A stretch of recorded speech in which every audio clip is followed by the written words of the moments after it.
Brought to you by the Every Dollar app. Start budgeting for free today. This fall, my wife and I will be coming into a significant amount of money. It'll be like probably a million after taxes. Wow. What's going on? And so I want to be smart about it. My wife and I kind of disagree about this. So she wants to move. There's an area of our city that she really wants to move into. It's incredibly expensive. I know where you're talking about. If you're in Charlotte, I know. Yeah. Mm-hmm. Yeah. So our neighborhood doesn't have very many kids, and our oldest has no one his age. So that's a big portion of why we want to move. How old is he? We owe about 182 on our house. Kevin, Yeah. You're going so fast. We got a couple questions for you. I'm sorry. No, you're doing great. How old is your child? My oldest is 11. Okay, so you got an 11-year-old, and then what is creating this windfall? What's the $1 million coming from?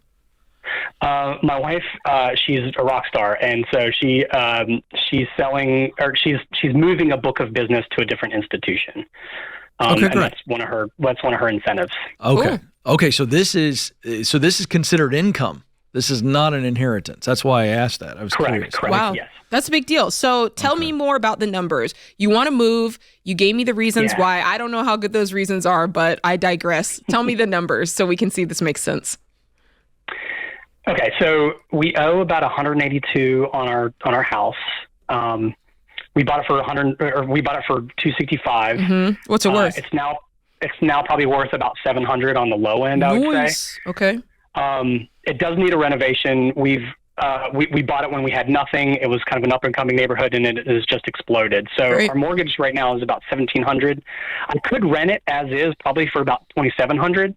I wouldn't do that. Keep rolling. Okay. So, and basically that's kind of what I want to know is I kind of want to keep the house because I think it'd be a great rental.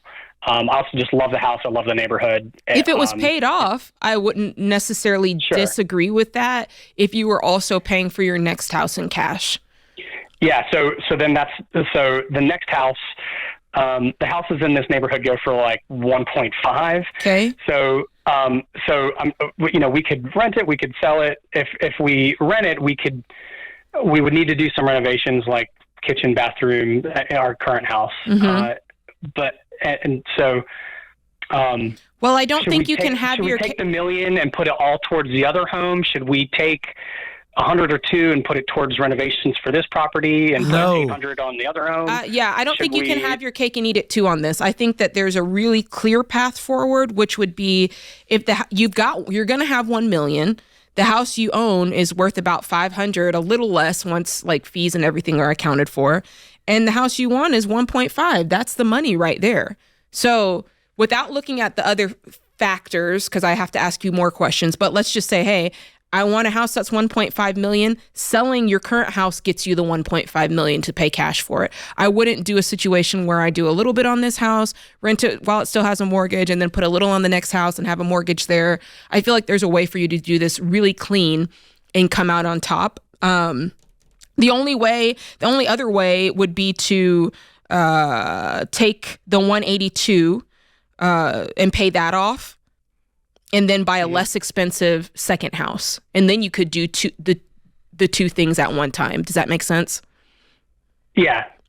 From a math perspective, it makes sense. Yeah. Yeah, but let me tell you why I don't think it makes sense and why I agree with Jay. Wait a minute. What's the other perspective other than math? We're talking about money. That's right. I know. Well, his wife, he wants to stay. So Kevin wants to stay where he is. The wife wants the nice upgrade of the neighborhood. That's true. Listen. That's true. I know. So let me throw this out. Okay. As to why I like Jade's idea, and I want to give you real numbers, Kevin. Okay. But before you do, we have to ask a couple of key questions to even see, does my idea work? Because we don't know. Do you guys have debt? Tell us about your debt. Tell us about your income. Tell us more. Okay, so I do have a car.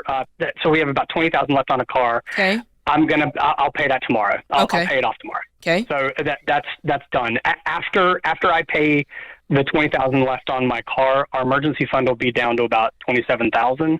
Okay. It should be about $115. For 6 months. For 6 months, yeah. Dang. Okay. Yeah, they're crushing it. Love it. What's the income? Our income is currently about $350. Let's go. Okay, good. So here's the deal. All right. I've heard everything I need to hear, Jade. Yeah, me too. Kevin, you don't need to be a landlord, and I just don't think it makes any sense. Here's why, okay? You only are talking about right now, if you owe $1,700 a month, you're paying for it on mortgage. You said it was about $2,700 that you would get in rent. That's $1,000 a month. That is on the low end. On the low end, Kevin, don't fight me on this one. Don't fight me on this one. That's a whopping $12,000 a year. Let's up it a little bit. You're going to make $15,000 a year gross on renting this house. Yes or no? Gross. Okay, sure. All right. Yeah. Mm-hmm. Now I know you're talking about putting money in it to renovate it, just to rent it. It's just burning cash. I would sell it, pay off the debt that you have left, and take, like Jade said, take the rest of it and put it to the down payment with the $1 million and buy a sweet house in a sweet neighborhood cash, because you're not making much money, even if you pay it off. Jade gave you a second scenario. You pay off the $182, now you're in it.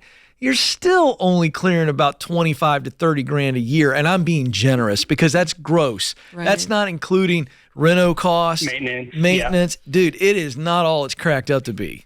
Okay, we talked earlier about money and the math part of it. And you are right. There's more to money than math.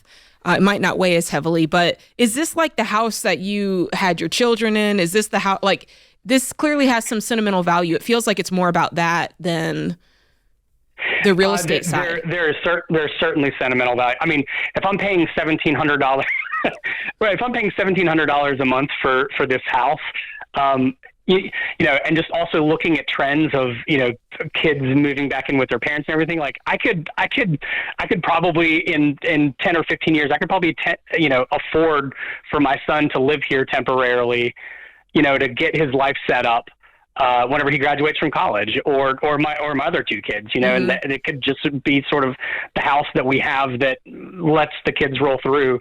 I also think it's a great investment. Like this area that we're in now is just exploding, and has become very popular. And so I feel like if we were to sell right now, we would be leaving money on the table because then it's wait, just going up in value so much. Why? Then tell me this. I'm sensing something else. It's like we've got this $1 million. It's going to be burning a hole in our pocket. We've got to do something with it. What would it look like to just say, hey, let's sit on this for a minute? Because in any other scenario, whenever somebody comes into a large amount of money like that, we tell them to wait, like chill out for a minute, get used to the idea. I'll tell you what it is. His wife wants it. That's the challenge. And I know. I think you're moving too fast. She wants to move into this. I mean, our life is in this other neighborhood. All of our friends are in the other neighborhood. Don't matter. All of our kids' friends are in the other neighborhood. But you don't feel right about it.